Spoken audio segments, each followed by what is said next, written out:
de um cenário de impossibilidade, Deus transforma num caminho de honra. É sobre isso que nós vamos conversar um pouquinho nesse vídeo. Mas antes disso, se você está aqui e você não é inscrito, se inscreva nesse canal, curta, compartilhe, para que o poder da palavra continue se manifestando e esse vídeo alcance a mais pessoas.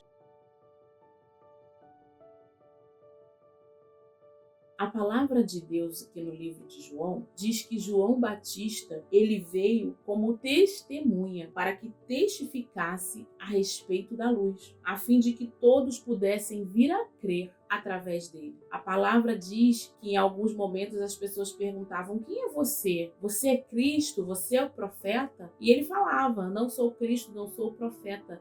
Eu sou aquele que veio preparar o caminho do Senhor. Eu não sou digno de desatar as sandálias daquele que vem depois de mim, porque ele é maior do que eu. João Batista, ele veio preparar o caminho do Senhor. Mas o cenário em que João Batista nasceu era um cenário de impossibilidade, porque Isabel, mãe de João Batista, ela era uma idosa e ela era estéril. A palavra diz que Isabel, ela era estéril. Mas teve um dia que Deus visitou aquele ventre estéril, visitou aquele ventre de impossibilidade, visitou aquela situação de impossibilidade humana, e aonde eles se encontravam, muitas vezes por vergonha, porque naquele tempo a esterilidade era uma vergonha, era uma situação de constrangimento. Então, naquele cenário de impossibilidade, de constrangimento, ou muitas vezes até pode ser por ela já ser uma idosa, ela já nem esperava mais. A gente pode crer dessa forma. Mas a palavra diz que daquele ventre estéril,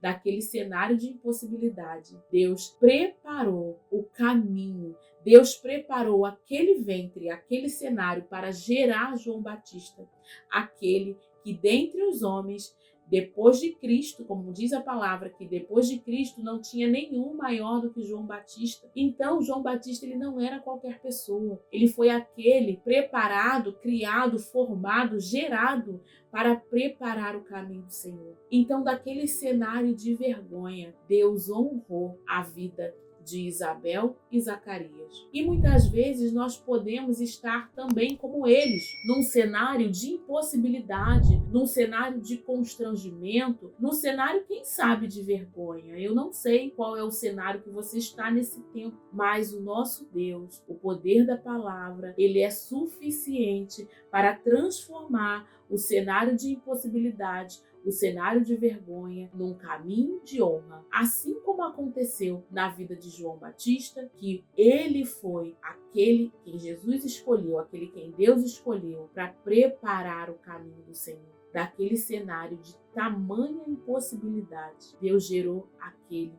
que preparou o caminho para ele. A palavra diz que dos nascidos de mulher não tinha nenhum maior do que João Batista. Então que nós possamos ficar com essa palavra, porque o cenário de impossibilidade, o cenário de impossível muitas vezes para o homem, muitas vezes humanamente nós não temos como fazer, mas Deus é especialista em transformar um caminho de impossibilidade, um caminho de vergonha, num caminho de honra. Que você possa ficar com essa palavra. De um cenário de impossibilidade, de um cenário de vergonha, Deus transforma num caminho de honra. Que Deus te abençoe. O poder da palavra te alcançará. Deus te abençoe.